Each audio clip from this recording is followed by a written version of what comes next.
We're talking about 5 things the historical Spartans can teach us about fitness. If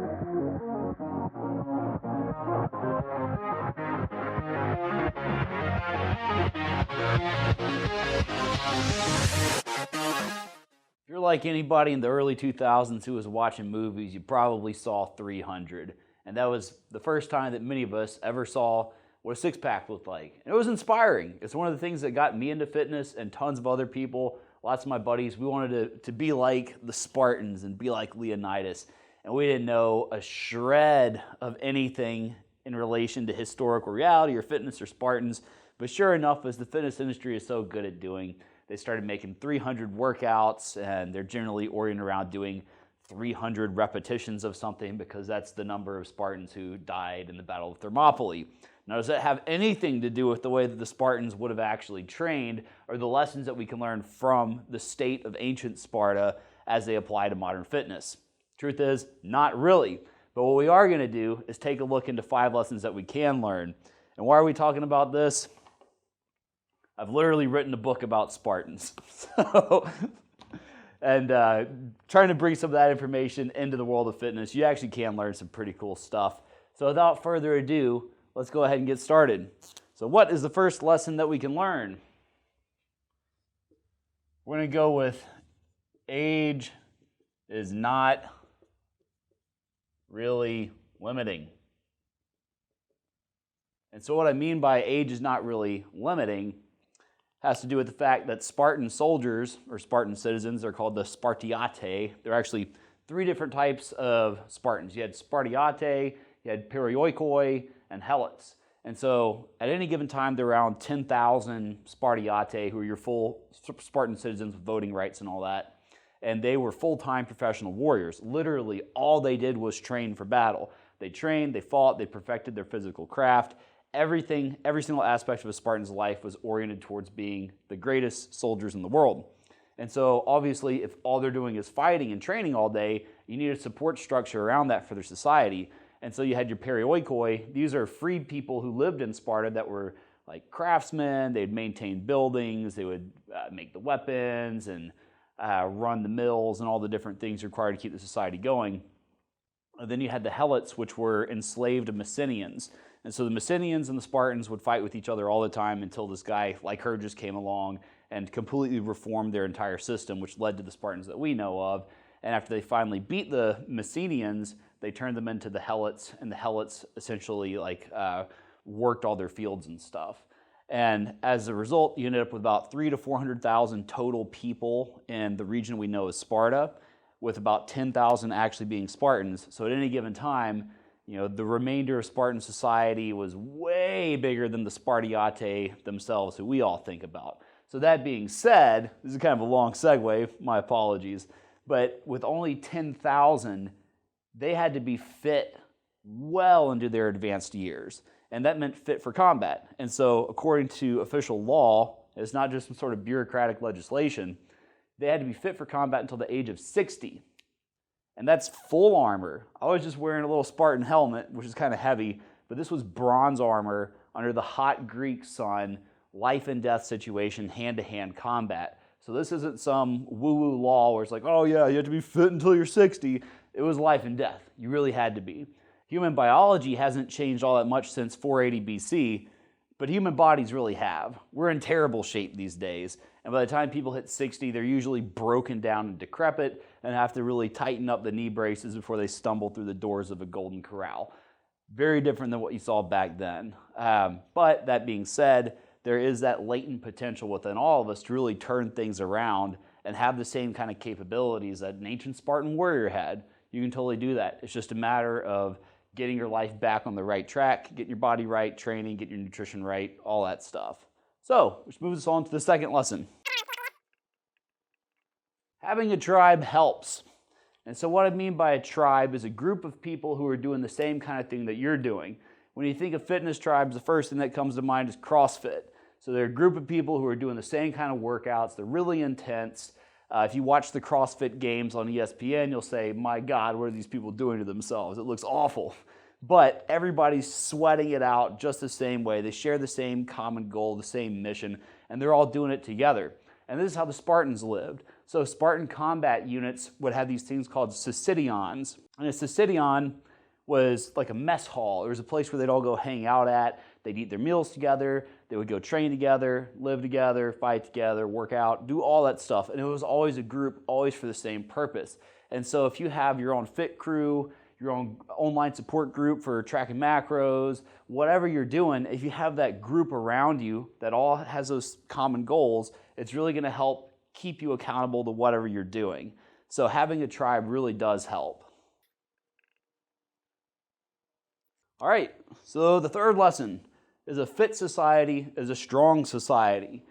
In the US and all over the world, we're experiencing a worse and worse problem when it comes to obesity. And the amount of spending that we have on a completely preventable and treatable illness is ridiculous. Just the amount of money spent on type 2 diabetes alone is staggering. So, aside from wasted money when it comes to spending on preventable illness, you also have people who, instead of being enabled by their bodies to become productive citizens of whatever state that you're in, they're being held back by their bodies from doing the kind of things that really could contribute to the betterment of the society around them. So when it came to the Spartans, every single person had to be fit for that system to work. If you had some Spartans who were in shape and could fight on the front lines of that phalanx, and then others that couldn't, you're going to run into a lot of trouble. And that's what actually happened. So after the Spartans defeated the Athenians in the Peloponnesian War, they inherited the Athenian trade empire, and their society fundamentally changed. So instead of going through the agoge, which is this training process all young Spartans would go through, that started to get pulled back because now Spartiate were starting to take on more clerical roles. And some children would go into the agoge, some wouldn't.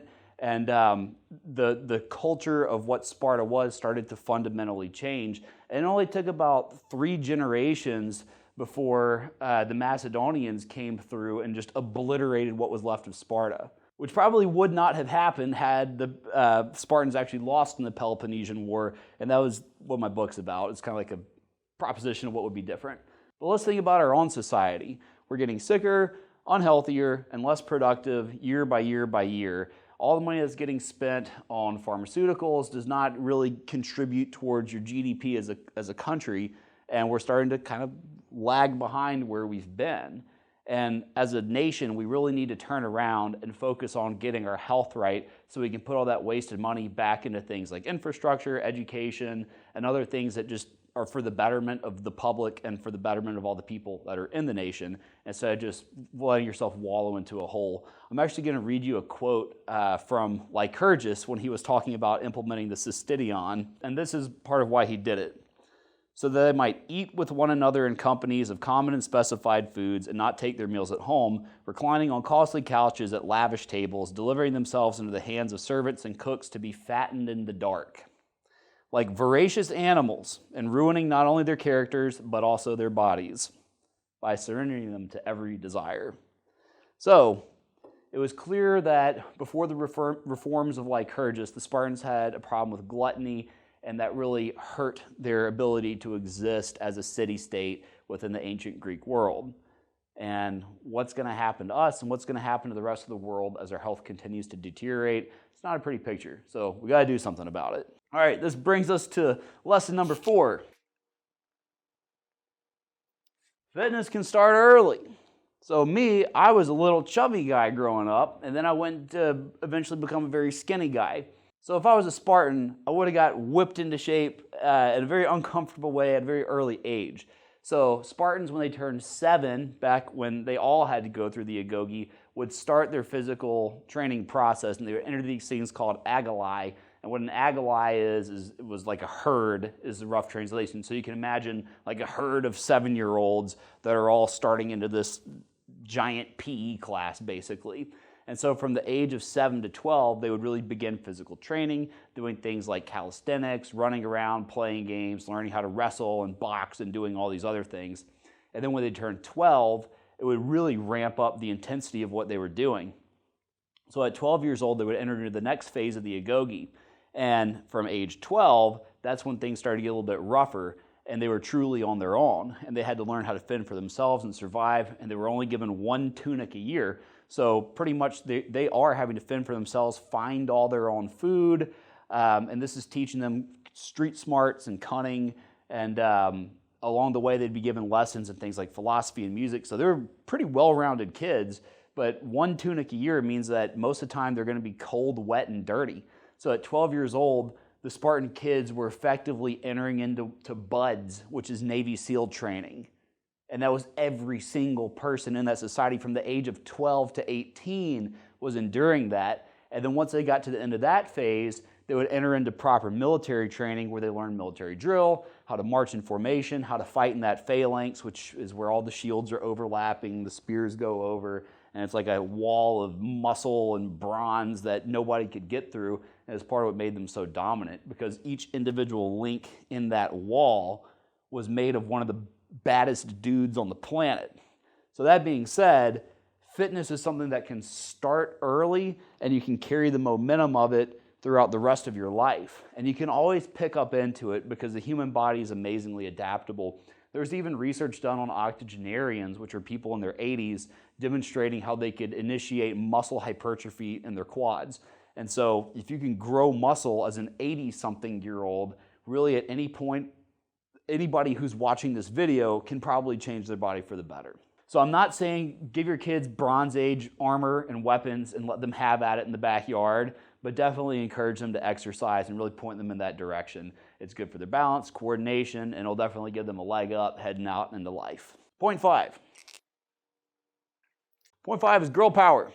So when we think about Spartans, we're usually thinking about this like ultra hopped up on testosterone, crazy, super macho society from the ancient world. But their women were equally badass. So Spartan women endured a similar kind of physical training that the Spartan boys went through. It wasn't the agoge proper because they didn't enter into military tactics and training at the age of 18, but Spartan women were still required to be physically fit because the Spartan women were managing the rest of the society while the men were off on campaigns and off training and doing all these other things, hanging out at the Cystidion and doing crunches. The women were having to take care of everything else. And so it was very important that they stay fit, healthy, and strong, just in case you had a thing like a Helot rebellion or the Perioikoi started acting up, just whatever happened, the women really needed to be able to take charge. And as a result, they were legendary for being ahead of their peers in the ancient world. Spartan women were actually allowed to independently be property owners, which was basically unheard of in that time. So between men and women, there really was a true level of respect and cooperation, unlike the world had really ever seen or saw again for a very long time. Even in the US, it wasn't until 1920 that women's right to vote was ratified by Congress. And so it took us a long time to kind of catch up to where the Spartans were in 530 BC. So it's kind of crazy how ahead of their time they were in many ways, but that's part of what made their society so strong. And just kind of a funny little side note, the tunics that Spartan women would wear famously had a slit down the side to allow for more mobility when they ran around and did exercises. And one of the nicknames that other Greeks had for them was the thigh showers. And so Spartan women were these fit ideals, and just Spartan people in general were known for being so fit and healthy that they were considered the most beautiful in the world. So famously Helen of Troy, who, if you're familiar with the story of the Trojan War, Helen was a Spartan that Prince Paris came across the sea and foisted back over to Troy and started all that mess. So anyway, those are 5 lessons that the actual historical Spartans can teach us about fitness. I hope you enjoyed this. If you liked the video, it takes half a second to hit the like button, and every time you do that, a Spartan earns a spear. Oh yeah, subscribe too. Bye.